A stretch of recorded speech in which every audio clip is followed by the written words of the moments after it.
Hello and welcome back. We are finishing up chapter 1 really today, as well as getting into chapter 2 today. So what's on task for us today is we're going to continue to talk about how communication affects leadership, which is right where we'll pick off from chapter 1. We will have you take a short leadership preference style inventory, and then you simply have the video here to watch. That's it for this way. So in the way of a little bit of a review, we really spent the first chapter, I was just trying to get you to start thinking about leaders and leadership and what is it and what do we consider it. And we gave some preliminary definitions. I tried to have you read quite a bit about what is leadership and what is its history and what do we consider a leader. We said primarily we're going to view leadership as a communication phenomenon. How can we not? Communication is the means by which we engage in leadership. So we spent some time in chapter 1, spend some time going back through and defining leadership as a human communication process. And the definition is there. I ended on this last slide, and technically your willingness to communicate is still in chapter 1. So what happens is at the end of chapter 1, they start saying, what does this mean to us if we look at leadership from a communication perspective or as a communication phenomenon? Well, it means we have to start looking at what communication skills and competency contribute to particularly good leadership. And your willingness to communicate is one of those. Now, you don't have to take this inventory. It's on page 22 in your textbook.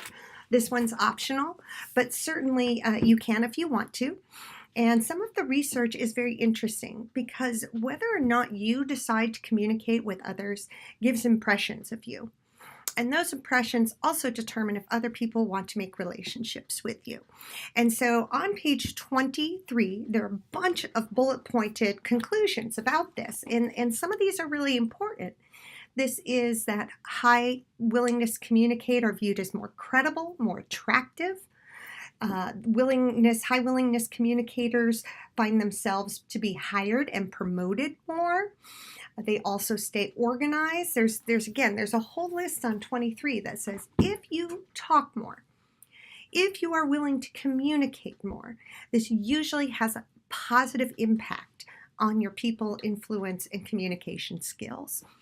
So certainly check out the willingness to communicate and some of the conclusions from the willingness to communicate survey.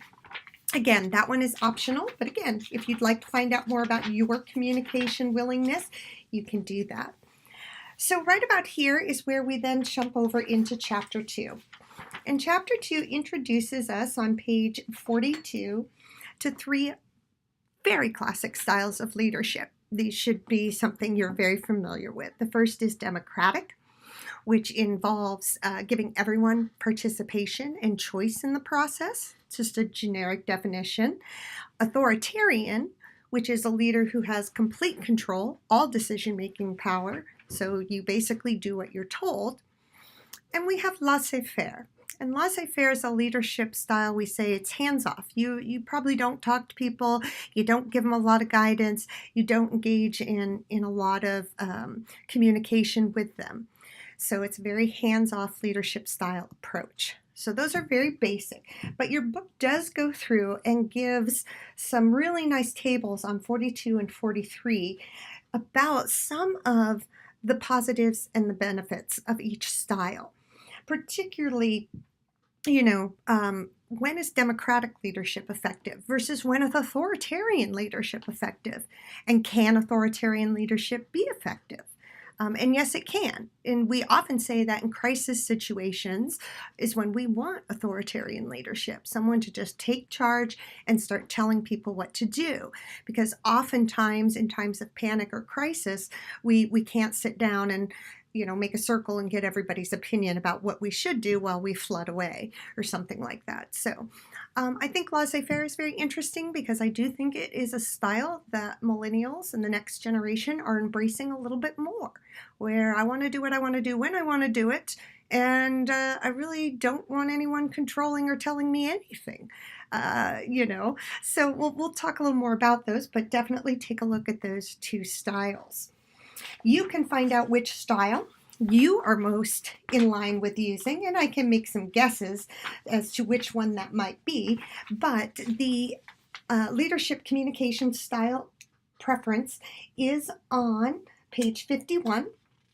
And that's one that I would like you to take. You're going to actually submit those scores to Blackboard and take that as your activity today. But we need to talk about that one just a little bit more. So basically, this chapter focuses on two dimensions of leadership, the task and the relationship side. There's definitely two sides to leadership. Most people always think the task, which is the goal or what you hope to accomplish. Unfortunately, probably as college students, you've probably had more bad group experiences than good. I'm hoping you had a few good ones. But one of the problems that comes into play in working in groups in terms of classroom projects is task. You're typically only focused on the task. Let's get this done. Let's get the project done and get out of here. That has problems. When you focus solely on task, you are not necessarily as productive. We'll talk about why that is. And that's because you're missing the other side. There has to be some type of relationship or interpersonal orientation.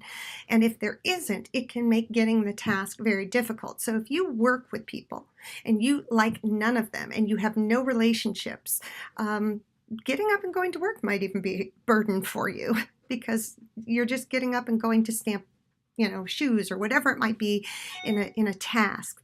We need some type of connection to the people that we interact with, that we work with, that we do projects with, and that is that interpersonal orientation. That is that relationship element of getting to know one another. And when we have really high interpersonal relationships in small groups and among followers, we have good relationships, and influence can be more prevalent as well. Some people could say you can have too much interpersonal. Yes, you can. I've had small groups where they all got together with their friends and they just had a great time. And guess what happened to their task? Not so good. So if we're going to talk about a balance of task and interpersonal, I believe, and I hope to persuade you as well, that you will see that it is both. You cannot just have task goals or just like each other. There has to be a combination of both for the optimal results of effectiveness to take root in any kind of situation. So two different studies explored this dynamic. One was the Michigan studies. It was a one-dimensional view, and it just said you basically have one axis. Here's production, which is task. Here's employee, which is relationship, and you got to figure out how much of each one to give. So again, if you have managers who are just high on the production end, they are not going to care about the employee. They are not going to engage in communication. The only thing they're really going to care about is the production. And what we noticed, if any of you have taken OrgComm or you want to take organizational communication, this was very much how turn of the century jobs were in factories. They were very production oriented. That's all that mattered. And managers did not care who you were, what your issues were. It was how much you produced. And one of the things that caught their attention was that employees didn't seem to produce when given the authoritarian do more, or produce more just for money because they were unhappy. And this is going to link back to other studies where we know that money, I know you think I'm crazy right now, money is not an indicator of job satisfaction. You will actually work at a job that you love and are totally satisfied with for less money. And part of this is because you need that employee side. You need to know that you work with people you enjoy, that you're making a good difference. There are relationships you care about. So the Hawthorne studies was a group of studies that you may, again, have learned about in organizational communication that said, you know what, maybe we should actually focus on the employees and see what they want. And of course, when they did that, production started to go up. Something that they could not do on a quota-based system. Finally, when managers started listening to employees and their wants and their needs, we see production and satisfaction turn and go up. The second set that comes along is really no different. It was still looking at this task and interpersonal orientation. That's the Ohio State Leadership Studies. But it is a two-dimensional view. Those are the two key things I really want you to remember. One is one-dimensional. Ohio State is two-dimensional. Consideration was the employee side, and initiating was the task side. And they basically, when they make it two-dimensional, you've got the T now, and there's pictures of this in the book. And it means you have to pay equally attention to both. You can't slide it just on a single scale across. You have to have two complete full axes to look at how much consideration you're giving to task, or how much consideration you're giving to employees, and how much initiating you're giving to task.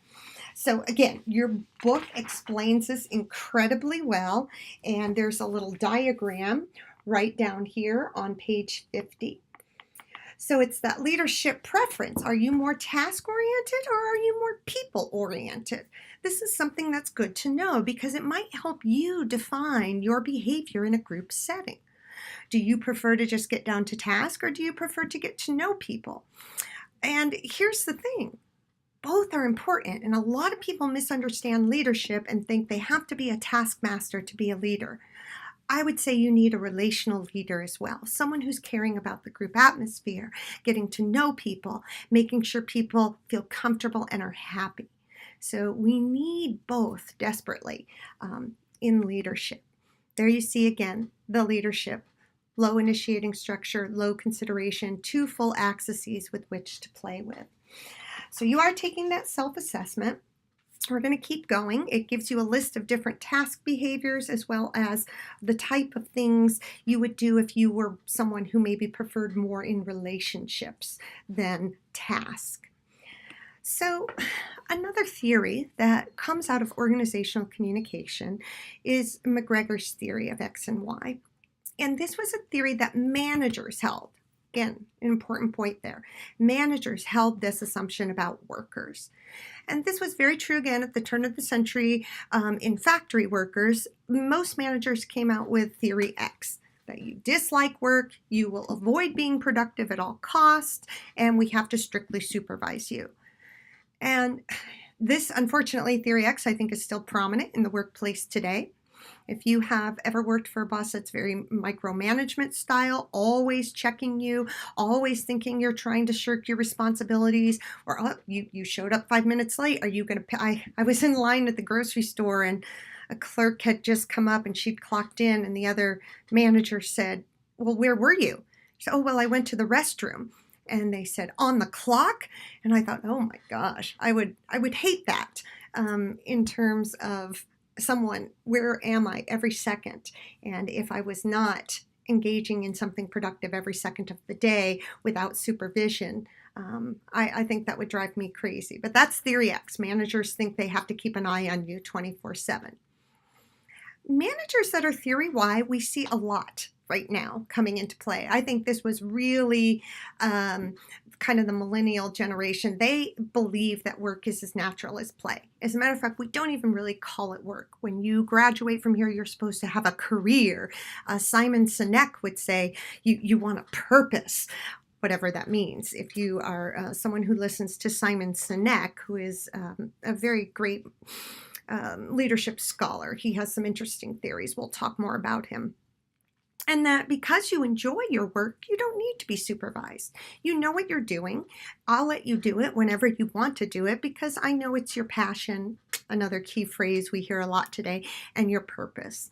So these were two different philosophies of where managers were coming from and still do, I think, to this very day.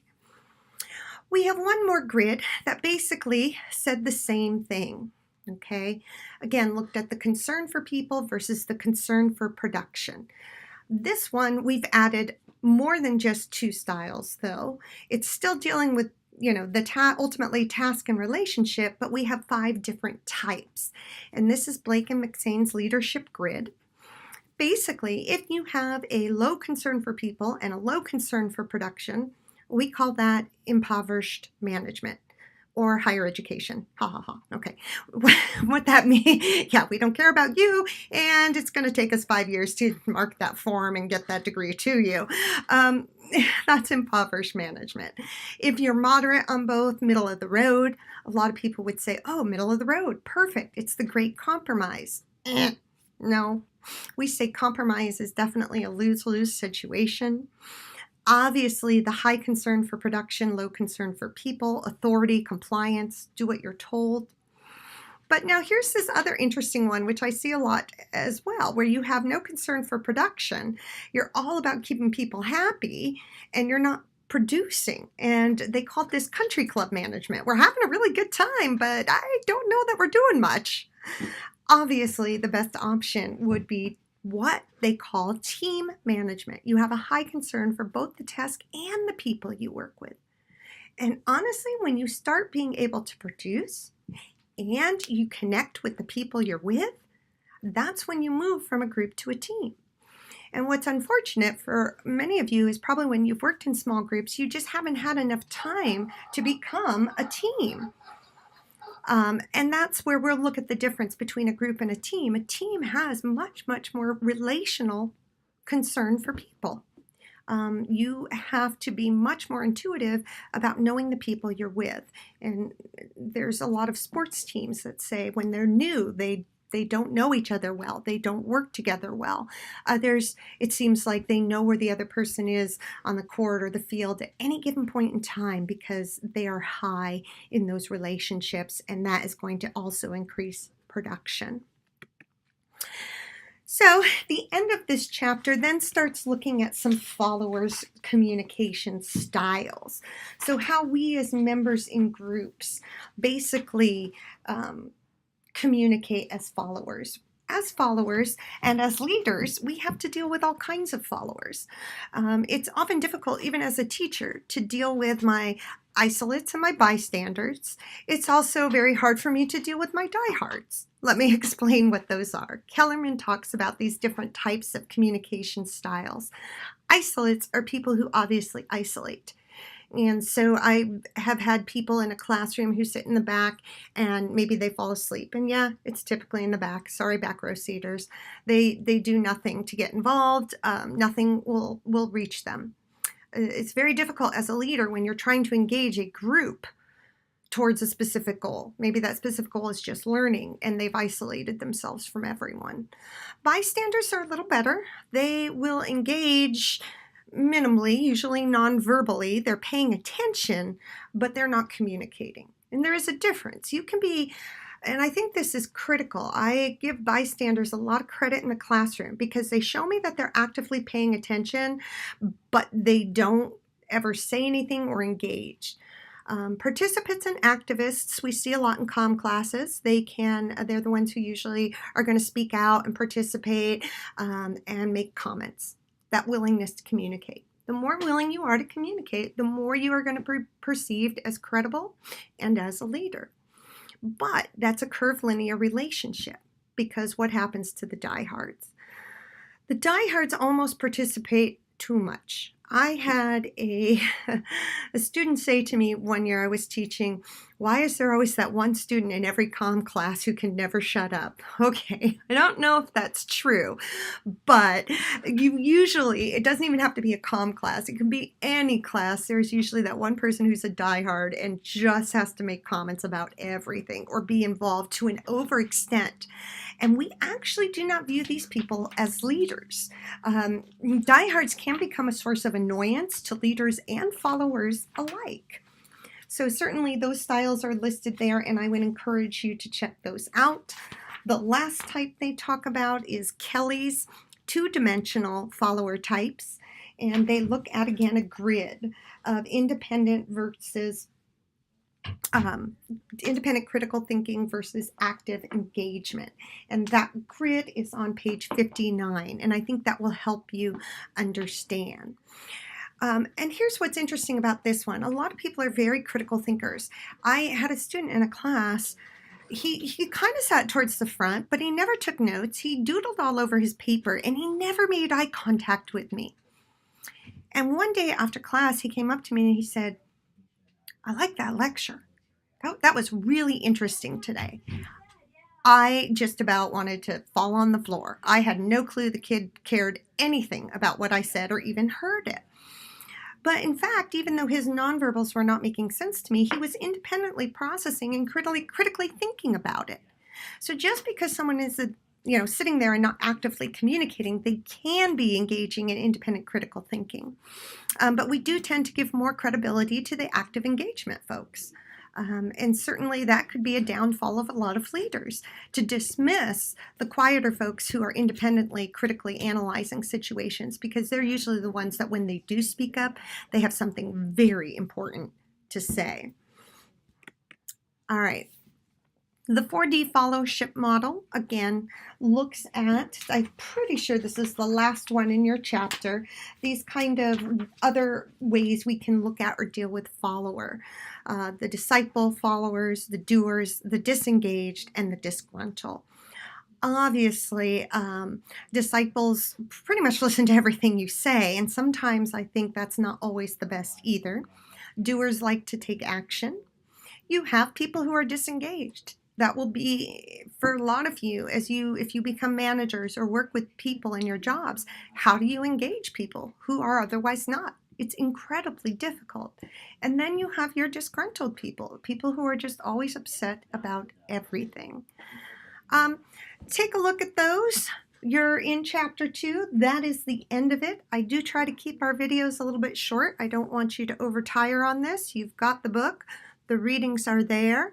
Definitely take a moment to fill out that leadership preference for task or relationship, and make sure you upload your scores and a little bit about that to Blackboard.